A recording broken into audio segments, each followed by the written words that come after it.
Ada yang tahu nggak arti problem solving teh apa? Enggak. Problem solving. Problem artinya apa?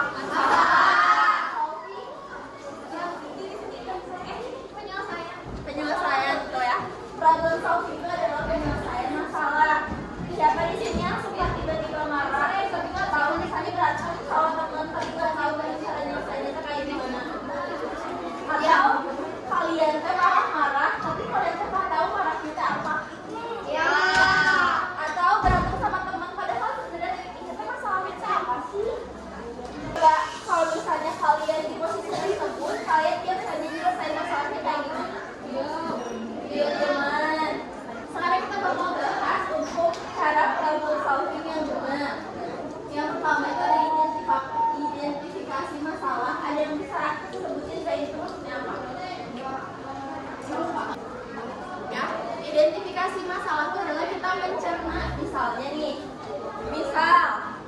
ada orang yang minjem barang kita terus tulisan tapi orang nggak membalikin uangnya, kesel nggak?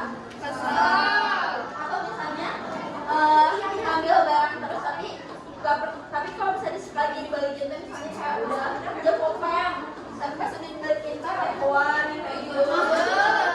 Masalahnya dari sini berarti masalah miskomunikasi atau tidak tanggung jawab.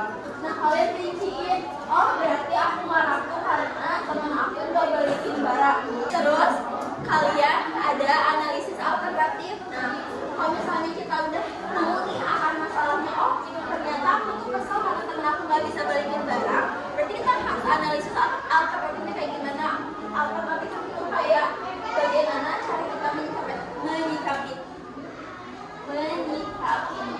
Misal, apakah si orang itu mau didiemin aja atau misalnya nggak akan dipinjemin lagi barang kita, atau misalnya ya udah dipinjemin lagi tapi ada kesepakatan misalnya kalau misalnya mau dibalikin lebih dari 200.000 misal, atau misalnya obrolin baik-baik perasaan kita kayak kamu tidak suka kalau kamu teh pinjemin gue aku minimal dibalikinnya sesuai janji, misalnya dibalikin sesuai kesepakatan yang udah dia pasti sepakati. Itu namanya analisis alternatif. Jadi ada beberapa solusi yang bisa kalian pilih. Nanti kalian pilih yang menurut kalian paling better.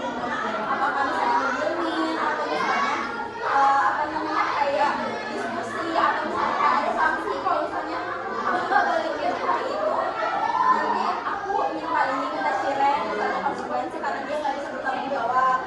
Atau misalnya diobrolin baik-baik perasaan kalian kayak gimana, terus juga kalian pengennya kayak gimana, pengennya dibalikin sesuai uang itu gitu. Baru namanya analisis alternatif. Jadi ada beberapa pilihan solusi. Nah, kalau misalnya kalian udah misalnya kayak omongin baik-baik dan bikin kesepakatan sesuai apa yang kalian mau, kalian evaluasi. Evaluasi itu kayak gimana?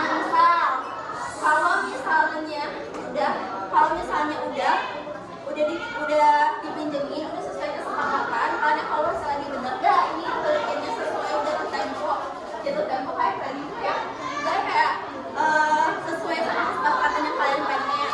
Namanya evaluasi. Kalau udah evaluasi baru kita masuk ke implementasi pilihan. Jadi dari pilihan tersebut nanti tuh kalian pilih lagi apakah pilihan kalian itu benar, pilihan kalian itu udah benar atau enggak gitu. Apakah ada hal yang dirugikan, misalnya